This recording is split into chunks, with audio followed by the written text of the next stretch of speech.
Hi, this is Sydney Beavis, and I will be sharing with you my monarch butterfly project that is a PBL video experience.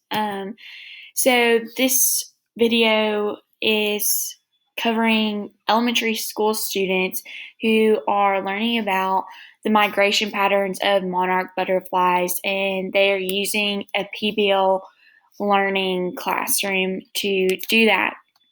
So they're learning about the migration from Mexico to North America of these monarch butterflies, and they're specifically asked, where are these butterflies moving, where are they stopping, and how is this migration pattern essentially working.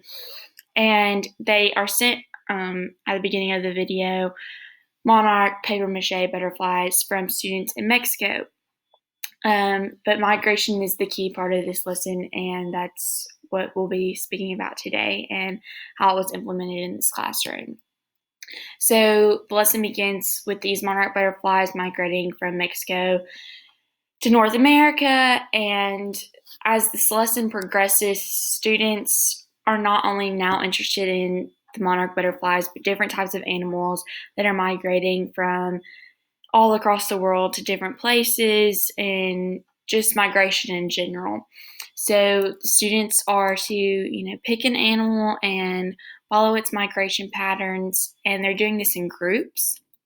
And the main focus of this presentation is to find somebody in this area who knows about the migration of whatever animal they've chosen, and to write a letter to them asking them about the migration patterns and how it affects their ecosystem and their environment, and just how migration of this animal has a personal effect on them and what they know about it.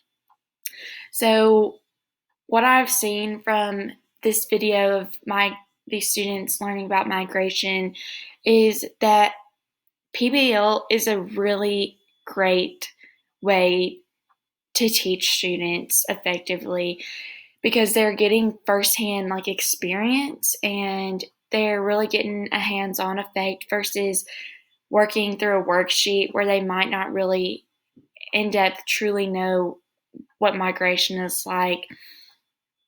They're using different types of technology. They're using computers, thermostats, they're looking at plants. They're really doing hands-on work that you wouldn't get when, like I said, you're just doing a worksheet or you're watching video.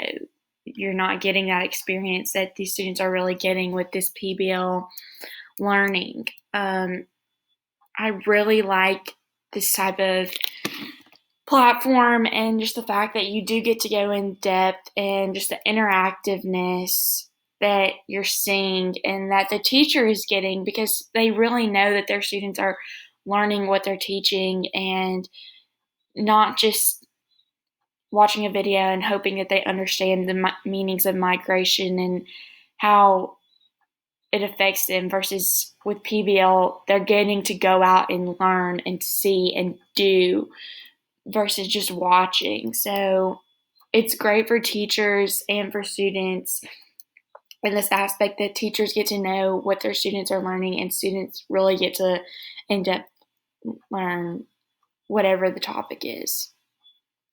The only thing that the complaint that I would have with PBL is that some teachers might not have the access to be able to do these types of interactive learning or the resources, just because they might be underfunded, or they might just not have the access to computers or outside space, or just be in an area where they can do this interactive learning because it doesn't affect them.